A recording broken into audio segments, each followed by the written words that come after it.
قافلہ نظر آتا رہا، میں دیکھتا رہا، میرے دل میں خیالات موجوں کی طرح اٹھ رہے اور حسرت یہ تھی کہ اے کاش میں بھی ان کے ساتھ جاؤں۔ فرماتے ہیں جب قافلہ نظروں سے روح پوش ہونے لگا، غبار کے بادلوں میں چھپنے لگا، تو میں نے ایک آہ بھری اور اس آہ کے ساتھ ہی آنسوؤں کے پردے نظروں کے آگے حائل ہو، میرے آنسو بہ نکلے۔ فرماتے ہیں میں نے آنسو پوچھے اور آنسو پوچھ کر جو آنکھ کھولی تو اب نگاہوں کے سامنے نہ وہ راہیں تھی، نہ وہ اوجل ہوتا ہوا قافلہ تھا، بلکہ بیت اللہ شریف اور لوگ طواف کر رہے، اور میں اس طرح دیکھ رہا تھا جیسے کہ کوئی مکہ مکرمہ کے کسی مکان کی چھت پر کھڑا دیکھ رہا، یعنی اللہ تعالیٰ نے مہربانی فرما دی، کرم فرما دیا، آنکھوں سے پردے اٹھا دیے اور دکھا دیا کہ اے میرے پیارے، اگر تو میرے گھر کو دیکھنے کا مشتاق ہے تو میں اس بات پر بھی قادر ہوں کہ یہیں سے تجھے اپنے گھر کے جلوے دکھا دوں۔ فرماتے میں نے بیت اللہ شریف دیکھا، میں نے مینا دیکھا، مزدلفہ دیکھا، عرفات میں لوگوں کے خیمے لگے ہوئے دیکھے،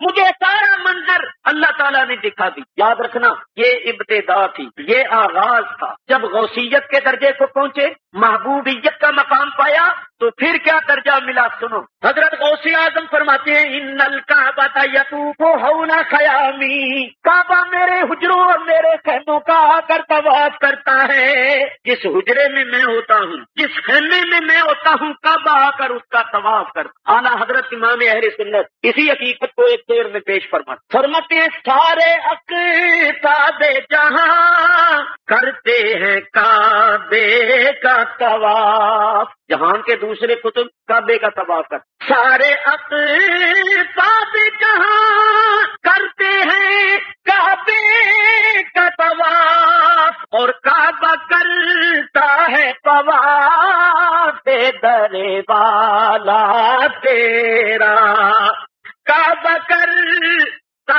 ہے طواف در والا تیرا، بولو تو ہے وہ غوث کے ہر غوث ہے شیدا تیرا۔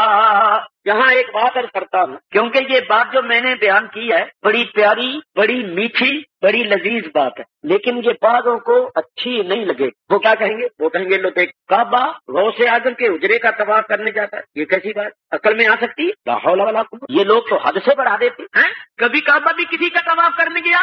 رسول اللہ تو مدینے سے کعبے کا طواف کرنے مکے آئے، اور کعبہ غوث اعظم کا طواف کرنے جائے تو یہ تو رسول اللہ سے بھی بڑھا دیا۔ اور بعض لوگ یہ کہیں گے کہ اگر کعبہ طواف کرنے جاتا تھا تو پھر چاہیے تھا کہ جب کعبہ جاتا تھا تو اس وقت کعبہ مکے میں نہ ہو، جب وہ مکے سے کعبہ جاتا تھا تو پھر اس وقت مکے میں اس کو نہیں رہنا چاہیے تھا۔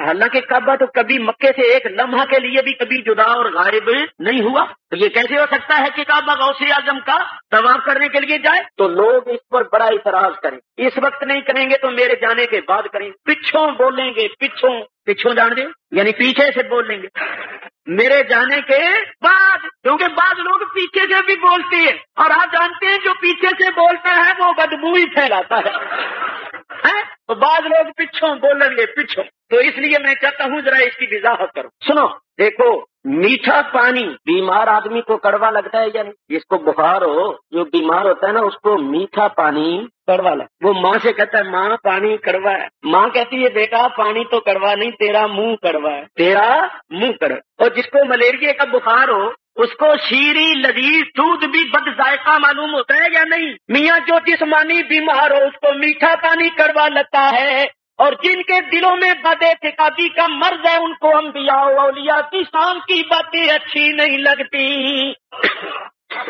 بیمار ہیں بیچارے، فی قلوبہم مرض، انبیاء و اولیاء کی باتیں اچھی نہیں لگتی، لیکن الحمدللہ میں دلائل کے ساتھ اس کو پیش کروں، مگر سمجھ میں اسی کی آئے گی جس کا راستہ کھلا ہے۔ جو بند ہے نا، جب راستہ ہی بند ہے تو دل میں بات بیٹھ سکتی ہی نہیں، جائے تو بیٹھے، جب جائے گی نہیں بیٹھے گی کدھر؟ تو ذرا اس کی وضاحت کروں تاکہ اپنے لوگ مطمئن ہوں۔ پہلی بات یہ یاد رکھو، یہ عقیدے کا مسئلہ ہے، عقیدے کا۔ ہمارے اہل سنت و جماعت کے عقائد کی جو مسلمہ کتب ہیں، جن کتابوں میں ہمارے اہل سنت کے عقیدے لکھے ہوئے ہیں، ان میں یہ مسئلہ. اور اگر کوئی کہے کہ ہم عقائد کی کتابوں کو نہیں جانتے، ہم تو قرآن حدیث کو مانتے ہیں، تو یہ حدیث میں بھی مسئلہ ہے. کون سی حدیث ہے؟ ترمذی شریف، صحاح ستہ کی حدیث. حدیث کی 6 کتابیں جن کو صحاح کہا جاتا ہے، ان میں ترمذی شریف کے اندر حدیث ہے، ہمارے نبی کریم علیہ الصلوۃ والسلام بیت اللہ شریف کے پاس گئے، ہم نے کعبے کے پاس کھڑے ہو کر کہا، اے کعبے تو کتنا اچھا، تو کتنا مبارک ہے، تو کتنی عزت و حرمت والا ہے. اے کعبے، اللہ کے نزدیک تیری بڑی عزت ہے، بڑی حرمت ہے. لیکن نبی کریم نے فرمایا، خدا کی قسم، مرد مومن کی عزت و حرمت اللہ کے نزدیک تجھ سے زیادہ ہے. یہ حضور نبی کریم علیہ الصلوۃ والسلام کا فرمان ہے. مشکوٰۃ شریف کے اندر بھی حدیث موجود ہے. تو عقیدے کا یہ مسئلہ ہے کہ مرد مومن کی عزت حرمت اللہ کے نزدیک کعبے سے زیادہ ہے. ایک بات یہ یاد رکھ. دوسری بات، اللہ تعالیٰ ارشاد فرماتا ہے کہ میں 7 آسمانوں اور 7 زمینوں میں نہیں سما سکتا، اگر سمانا چاہوں تو اپنے بندے کے دل میں سمائے. اسی بات سے صوفیاء فرماتے ہیں، قلب المومن عرش اللہ تعالی، مومن کا دل اللہ کا عرش. عارفوں کے شہنشاہ